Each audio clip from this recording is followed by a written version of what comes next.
Bonjour et bienvenue sur Couleur Papier, c'est avec grand plaisir que je vous retrouve aujourd'hui. Et aujourd'hui, je vous invite pour une aventure un peu exotique. Je vous emmène en Afrique pour aller admirer les rhinos dans leur habitat naturel de la savane. C'est une carte tout en relief. On est tranquillement assis sur le balcon de notre lodge et on n'a plus qu'à admirer le paysage. Je vous emmène avec moi dans la savane et tout de suite sur mon espace de travail. Pour réaliser notre carte Lodge sur la savane, nous allons avoir besoin d'une base de cartes aux dimensions habituelles, donc 21 par 14,85 avec une ligne de marquage en son milieu à 10,5. Nous allons également avoir besoin d'un panneau qui viendra à l'intérieur et qui mesure 10 par 14,35. Il nous faudra également deux rectangles qui mesure 14,85 par 3,5. Là, il nous en faut deux. Il nous faudra un morceau de papier de masquage et ce morceau de papier de masquage mesure 14,85 par 6,5. Et puis, pour terminer, il nous faudra des chutes dans du papier blanc, du papier couleur café et du papier très vanille. Je vais également utiliser le lot Rhino Ready qui est beaucoup trop mignon avec ses petits rhinos et puis son set de die qui lui est assorti qui va nous permettre de créer ce joli paysage qui nous emmène directement dans la savane. Il nous faudra soit des die, soit une perforatrice cercle et moi je vais utiliser celui-ci, donc un cercle de 3,5 de diamètre.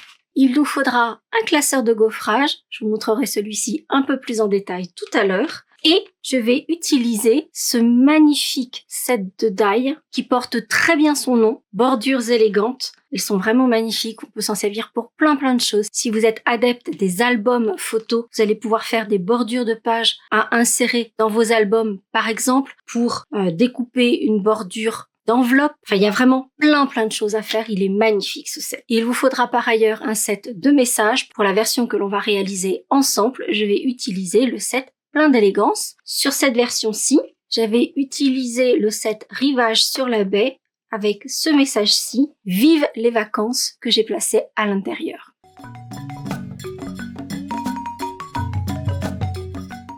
Maintenant que l'on a fait le tour de tout ce dont on a besoin, on va s'occuper dans un premier temps de faire ce fond. Parce que, avouez, c'est quand même lui qui fait beaucoup à cette carte. En même temps, il y a aussi le paysage de la savane, le balcon, tout ça, ça participe. Mais donc, on va commencer par le paysage de savane avec ce fond de carte. On va donc commencer par se munir de notre fond de carte, notre base de carte, que l'on va plier sur la marque de pliage.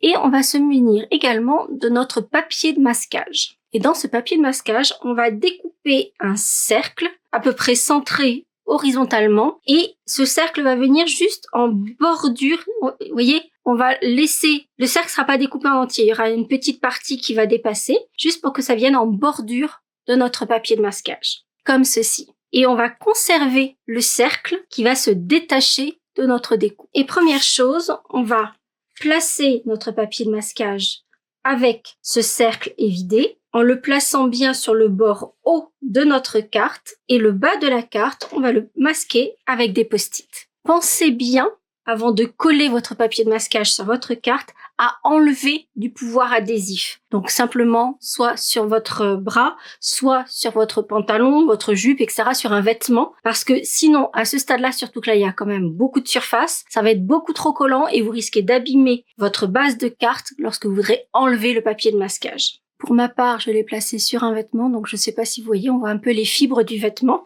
Et donc, du coup, j'ai un papier de masquage qui est moins collant, qui reste collant, mais moins collant. Donc vous devez obtenir quelque chose qui ressemble à ça. Le haut qui est masqué avec le papier de masquage, l'ouverture de notre soleil couchant ou levant qui est apparente et le bas qui est caché par des post-it. Et j'ai bien conservé le cercle qui viendrait ici, on s'en servira tout à l'heure. Puisque dans un premier temps, je vais mettre en couleur ce soleil couchant. Alors cette carte, il est difficile de la décliner dans d'autres couleurs. Donc, au lieu que ce soit un soleil levant, et bien sur cette carte-ci, on va faire un soleil couchant. Ce qui veut dire que le plus foncé sera en bas, le plus clair sera en haut. Pour cela, bien sûr, je vais avoir besoin de mes brosses estompes. Je vais utiliser les petites et les grandes un peu indifféremment. Et pour ce soleil, je vais utiliser du Tellement Safran et du Carimoulu. Vous allez le constater, on va utiliser pas mal d'encre justement pour faire tous ces dégradés.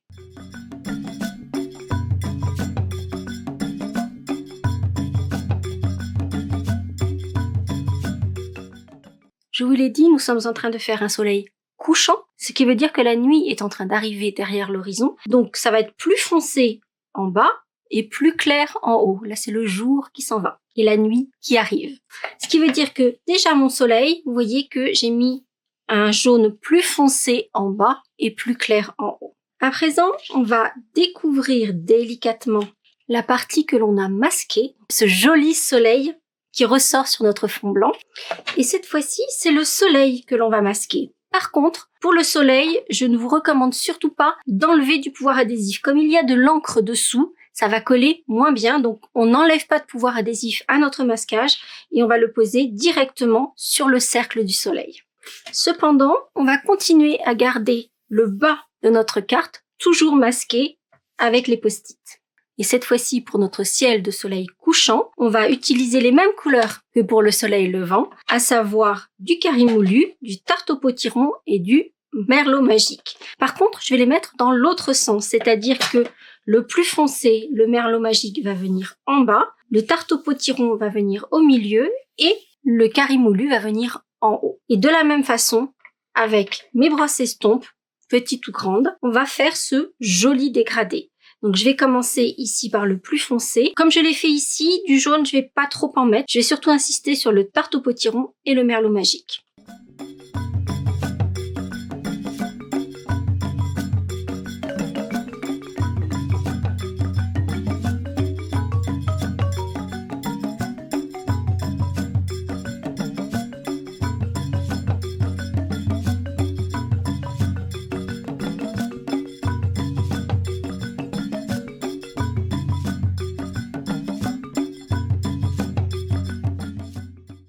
Et pour finaliser ce joli coucher de soleil, on va d'abord découvrir notre soleil. Donc là, oui, on a une jolie boule de soleil bien jaune. Déjà, on va un peu fondre ce soleil pour que ça fasse moins une boule aussi nette. Donc simplement avec du Carimoulu, je vais juste fondre un petit peu autour. Voilà, pour que ça fasse une boule un petit peu moins nette. Et puis surtout, on va faire comme s'il y avait des petits nuages qui passaient et dans le ciel et devant le soleil. Donc là, il faut être très délicat. On va utiliser du Tarte au potiron. On va utiliser le côté du pad qui vient juste sur le bord de notre boîtier. Et on va vraiment utiliser l'angle et faire ces petites traces qui vont venir comme si c'était des nuages. Donc on va vraiment venir délicatement faire des petites lignes qui vont passer dans le soleil et sur le ciel. Et on viendra en mettre encore plus délicatement avec du Merlot magique. Et voilà déjà la partie du ciel de notre savane. On va changer nos post-it, parce que ceux-là, ils ont déjà bien vécu. Et cette fois-ci, on va masquer le haut de notre carte, donc la partie que l'on vient de réaliser, vient de mettre en couleur, le ciel de notre savane. Cependant, comme vous pouvez le constater, vous voyez que la mise en couleur du ciel, il y a un tout petit filet, c'est même pas 1 millimètre. En fait, je vais pas complètement me mettre au bord, je vais laisser un petit filet pour qu'il n'y ait pas une rayure blanche qui vienne entre les deux. Et puis cette fois-ci, je vais utiliser du vert olive et du feuillage sauvage, mais aussi du Carimoulu pour qu'il y ait cet ton chaud qui rentre dans le vert. Donc je vais mettre la partie la plus foncée au centre. Vous vous souvenez, c'est l'horizon qui est le plus foncé, donc on va partir, contrairement à ce que j'avais fait là, on va mettre le feuillage sauvage vers le haut, le vert olive sur le bas, et on viendra fondre tout ça un peu avec du Carimoulu. Et pour terminer, une fois que les deux parties seront bien mises en couleur, je viendrai rajouter des petites herbes de la savane sur la partie verte pour apporter de la texture au fond.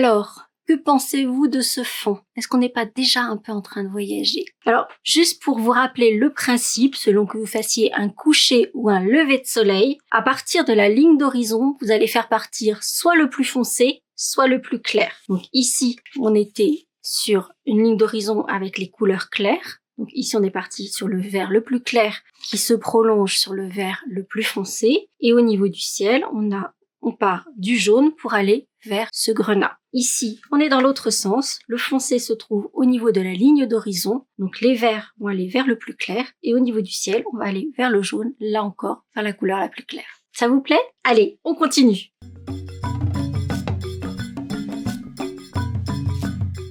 À présent, nous allons nous occuper du balcon de notre loge, là où à partir duquel on observe tout ce qui se passe dans cette jolie savane. Et pour cela, nous allons avoir besoin de nos 2 rectangles de 14,85 par 3,5. Alors, petite chose que je vais modifier par rapport à ce que j'ai fait ici, parce qu'en fait, là, je trouve que le blanc ressort un petit peu trop, le blanc du papier. Donc, on va faire un tout petit peu différemment. Première chose, je vais prendre ma planche de marquage et je vais marquer chacune de mes 2 bandes de papier tous les demi-pouces. En fait, c'est ce qui va donner cet effet un peu de planche de bois sur les éléments de mon balcon. Alors, comme vous avez pu le voir, je le fais avec ma planche de marquage parce que c'est extrêmement rapide, mais vous pouvez tout à fait le faire avec votre massicot, la partie marquage de votre massicot. Puis, je vais prendre du gris granit. Et comme je vous le disais, je trouve que c'est un peu trop blanc. Ça ressort un petit peu trop et ça fait un peu trop froid par rapport aux couleurs très chaudes que l'on a mises dans le fond. Donc, je vais commencer simplement délicatement avec une brosse estompe à donner un tout petit peu de couleur pour que ce soit pas blanc à mes 2 rectangles de papier. En plus, ça va lui donner un aspect un petit peu vieilli à notre balcon. Ça sera d'autant plus joli. Ensuite, on va continuer à lui donner de la texture à ce balcon et un peu comme on a fait les effets de nuages de lignes dans le ciel et un peu comme on l'avait fait avec la carte effet glace noire ou black ice. Si vous ne l'avez pas vu, je vous la remets juste ici. Délicatement, toujours avec l'angle de notre pad. Alors, j'appuie pas du tout, mais vous voyez, ça met rapidement de l'encre. Donc, on va y aller doucement pour donner un effet de texture à notre papier. On va le faire dans les 2 sens. Là, il y en a un petit peu plus que ce que j'avais espéré, mais c'est pas grave du tout. Ensuite, on va imaginer qu'il a été patiemment sculpté, gravé, ce balcon. Et donc, je vais prendre un classeur de gaufrage. Celui-ci donne un effet un petit peu d'étoile. Il est très, très, très joli. Sauf que cet embossage, on le veut en l'occurrence du côté débossé. Donc, on ne veut pas que le motif vienne en relief, mais qu'il vienne en creux. Ce qui veut dire que au lieu d'utiliser votre classeur de gaufrage avec la marque Stampin' Up sur le devant, on va l'utiliser sur l'arrière. Donc, on va mettre nos 2 bandes de balcon dans notre classeur de gaufrage.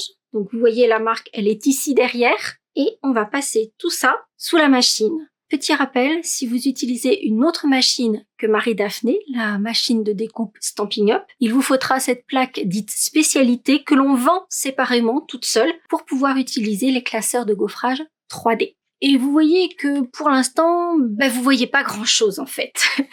Je vous le concède et vous allez voir, ça va être magique. Je vais prendre cette fois-ci mon encre couleur café et toujours avec cette méthode, avec l'angle de mon pad, délicatement, je n'appuie surtout pas, je vais faire apparaître les motifs que je viens d'embosser. Regardez comme c'est génial. Vous voyez le avant-après? Je trouve ça vraiment top. Vous voyez que l'embossage, on le voit quand même, mais on a vraiment 2 choses différentes. Là, on a vraiment l'impression que le bois a vieilli. On a toujours les petites marques que l'on a fait au départ qui donnent l'impression qu'on a nos planches. Et avec cet aspect gravé, sculpté, qui est juste superbe. Je vais procéder exactement de la même façon sur le 2e panneau. Et ensuite, je vais prendre une de ces jolies découpes de ma série Bordures élégantes qui viendra faire cet aspect là encore sculpté sur le bord de mon balcon. Et une fois découpé, je viendrai rajouter sur le bord du balcon la partie ajourée, un petit peu d'encre couleur café, là encore pour que ça vienne accentuer la bordure. Lorsque vous allez découper votre balcon, prenez soin que la découpe soit complète sur un des côtés et que ce soit complet un coup d'un côté, un coup de l'autre. En fait, pour que les 2 parties qui viendront sur l'intérieur soit complète ici avec la découpe.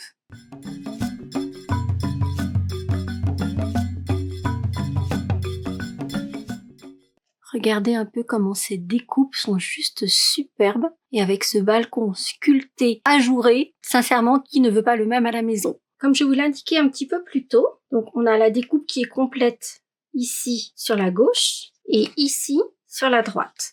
Donc déjà, on va enlever ce petit triangle ici qui est sur l'extrémité.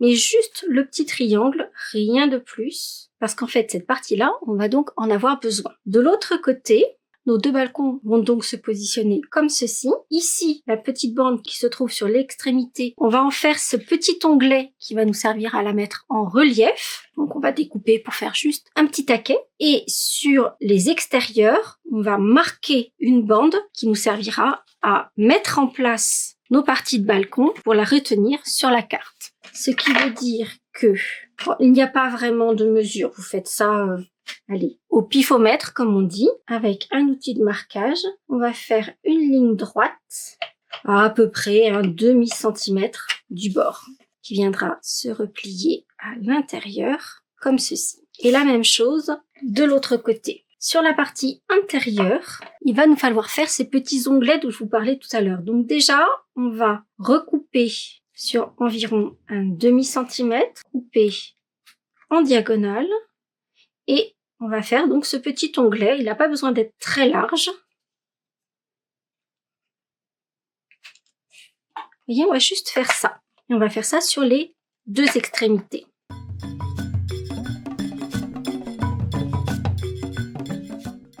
Très clairement, pour ce genre de travail, je vous invite à avoir des petits ciseaux qui coupent bien jusqu'à la pointe, sinon c'est galère. Donc voilà, on a nos deux parties de balcon qui vont venir l'une à droite, l'autre à gauche. Mais ça, on va le faire dans un second temps parce qu'on a encore un peu de travail avant de passer à l'assemblage.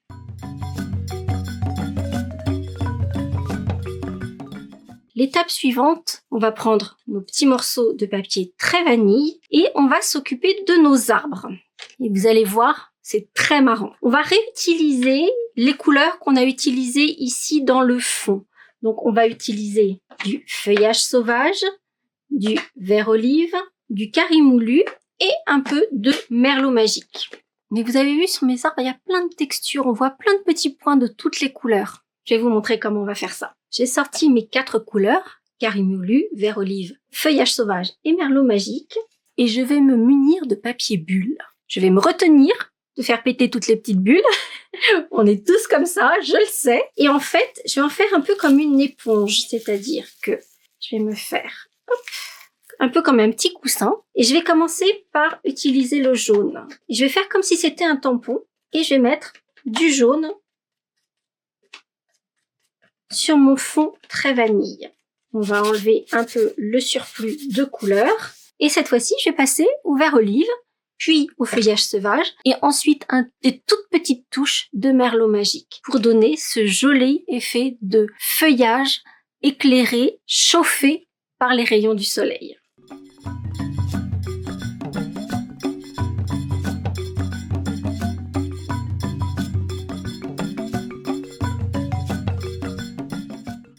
Et une fois que j'ai réalisé cet effet de feuillage, donc là ça n'a pas beaucoup d'effet, mais vous allez voir, je vais pouvoir découper la cime de mes arbres dans ce papier mis en couleur. Vous voyez comme le feuillage de nos arbres sont pleins de textures, pleins de couleurs, réchauffés par ces couchers ou ces levées de soleil.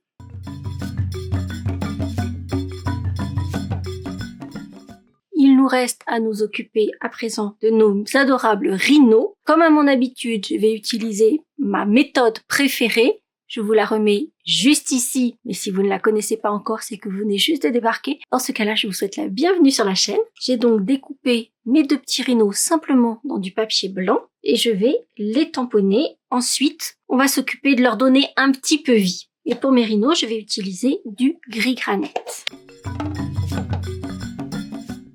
Mais vous voyez que là, ils tranchent énormément, mes petits rhinos. Donc, on va leur donner un peu vie, comme j'ai pu le faire ici. D'abord, comme je l'ai fait sur ma barrière tout à l'heure, je vais simplement ajouter un petit peu de gris granit sur l'ensemble de mes petits rhinos. Ensuite, je vais prendre 2 pinceaux à réserve d'eau. Dans l'un, il y a de la javel, dans l'autre, il y a simplement de l'eau. Je vais prendre un bloc dont je vais me servir comme de palette et je vais rajouter des effets d'ombrage sur mes rhinos. Donc simplement sous le cou, sur le côté, au niveau des papates, du ventre, etc. Je vais rajouter un petit peu d'ombrage. On va leur rajouter un petit peu de rose au niveau des oreilles. Et en fait, mon pinceau à réserve de javel va me servir à reblanchir la corne du rhinocéros, peut-être un petit peu leurs yeux, donc il faut être très délicat, qu'il y ait surtout très peu de javel sur votre pointe de pinceau, sinon ça va tout effacer. Et puis pour terminer, j'ai imaginé qu'il s'agissait d'un couple de rhinos, de monsieur et madame Rhino. Donc pour madame Rhino, je lui ai fait de jolis cils tout recourbés, parce qu'elle est très élégante et très coquette, madame Rhino.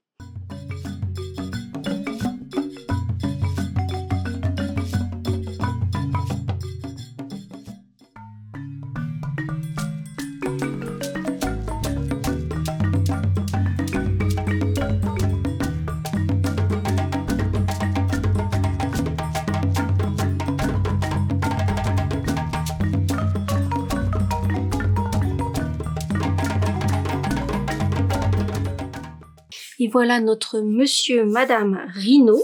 Madame a mis son mascara et ils sont prêts à partir en balade dans la savane.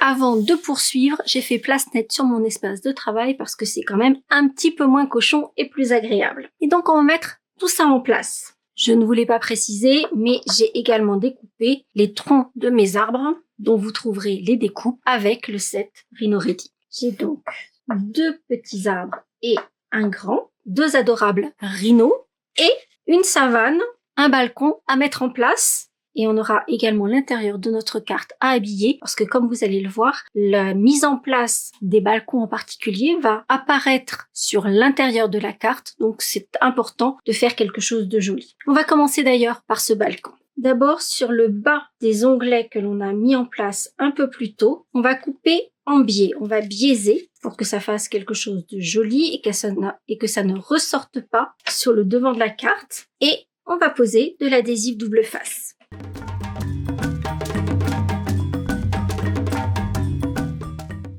Cet adhésif double face, on ne va pas le faire venir jusqu'en haut sur la partie ajourée, sinon ça va faire collant à l'intérieur et ça maintiendrait notre carte fermée. Et donc une fois que l'on a de l'adhésif double face de part et d'autre de nos balcons, on va pouvoir les mettre en place simplement en les présentant. Donc là je le replie mais je ne colle pas pour l'instant. Je vais présenter mon balcon sur le devant de ma carte en l'alignant sur le bas de la carte. Et une fois que tout est bien en place, hop, je replie sur l'arrière pour coller la partie du balcon. Et on va faire la même chose exactement de l'autre côté. Et voilà les 2 parties du balcon mises en place. Sauf que on voit bien qu'ils sont pas du tout comme c'est ici, parce qu'on a encore 2-3 petites choses à faire. D'abord, on va repérer où on veut placer la petite encoche qui va nous permettre de mettre notre balcon en volume. Donc là, par exemple, je veux que ce soit à peu près par ici. Donc il n'y a pas de bonne ou de mauvaise méthode, de bon endroit ou de mauvais endroit. C'est vous qui jugez l'arrondi que vous voulez donner. Et une fois que vous avez repéré l'arrondi qui vous convient, on va faire un petit point au crayon dans l'angle de notre petit onglet qui va servir à garder cette courbure en place. Et une fois qu'on a ce repère, on va pouvoir, à l'aide d'un cutter, découper, faire une entaille entre ces 2 points. Vous voyez, j'ai ici mon entaille qui va me permettre de glisser le petit onglet pour que mon balcon se mette en position arrondie. Pour la seconde partie du balcon, on va faire exactement la même chose, sauf que cette fois-ci, les repères doivent être pris sur l'arrondi qui a déjà été formé. Donc là encore, on va se positionner, par exemple, comme ceci. Je vais faire mes petits repères au crayon. On peut aussi, surtout que là il y a pas mal de texture, faire éventuellement un petit trou à l'aide de notre poinçon, ce qui nous permettra de mieux retrouver nos repères. Vous voyez, là j'ai bien mes 2 petits trous. Et à nouveau, on va faire une ouverture entre ces 2 petits trous. Et ainsi, notre balcon va pouvoir venir se mettre en relief. Regardez un peu comme c'est joli. Mais comme je vous le disais, vous voyez, il se passe plein de choses à l'arrière, donc il faudra le cacher tout à l'heure. Nous allons maintenant nous occuper des arbres de notre savane. Et lorsqu'on découpe les arbres, on a des découpes intérieures. Vous voyez ici, je peux passer mon poinçon entre les deux, ça va faire des découpes, puisqu'en fait les branches vont passer entre ces trous-là. Donc je vais me munir de mini dimensional.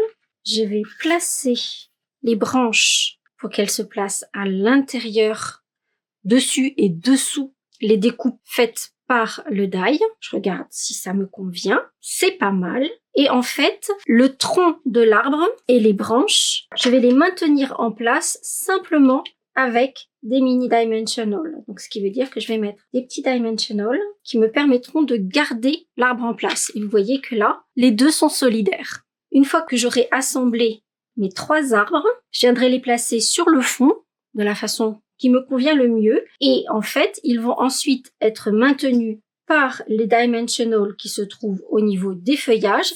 Et pour le tronc, je vais juste mettre un petit peu de colle liquide juste sur la partie la plus large du tronc. Et l'arbre va être maintenu par la colle ici, plus les dimensional en haut. En plus, ça lui donnera du relief.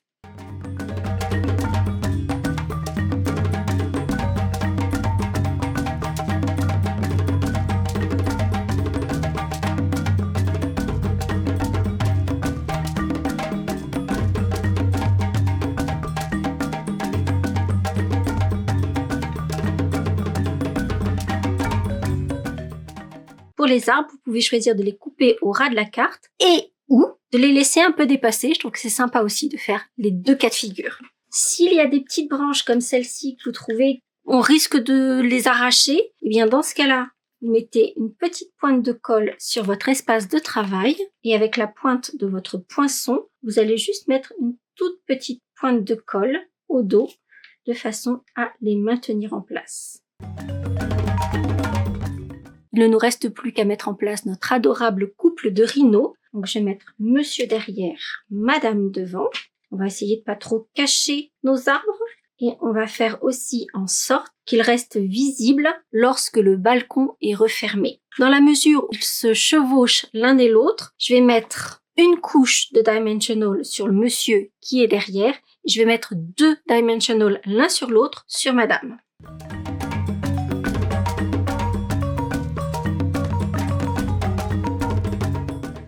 Regardez-moi comme ils sont mignons, quasiment main dans la main à aller se balader dans la savane. Il ne nous reste plus qu'à nous occuper de l'intérieur, puisque vous voyez, il y a tout notre espace technique à l'intérieur de la carte, donc c'est pas très joli à laisser apparent. C'est la raison pour laquelle on a placé ce panneau. Par contre, il faut être très vigilant, puisqu'en fait, il faut laisser de l'espace pour toujours pouvoir accéder à notre petite entaille pour pouvoir mettre le balcon en relief. Donc ce que l'on va faire, c'est déjà, on va mettre un petit dimensional juste là, devant l'ouverture qui permet de glisser l'onglet du balcon. Ainsi, on aura toujours un petit peu d'espace pour pouvoir y accéder et ça, ce sera très pratique. Ensuite, sur le panneau, alors déjà, il faudra repérer pour ne pas mettre de colle à cet endroit-là. Donc, je vais le décorer, mettre mon message.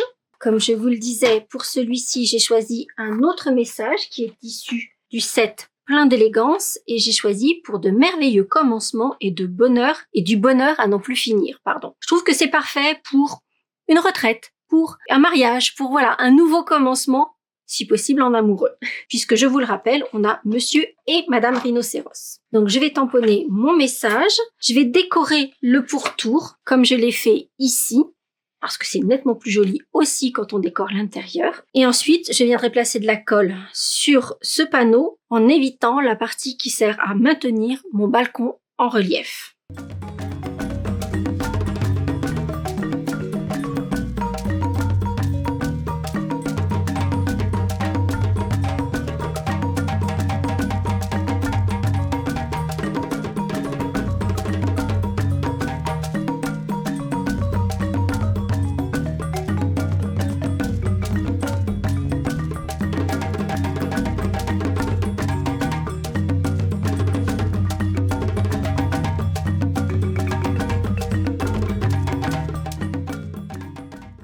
Vous voyez ce que je vous disais au début? Je trouve que là, le balcon est un peu trop blanc et le fait d'avoir simplement ajouté un peu de gris granit très légèrement avec ma brosse estompe au départ, du coup, je trouve que le balcon se fond plus dans le paysage.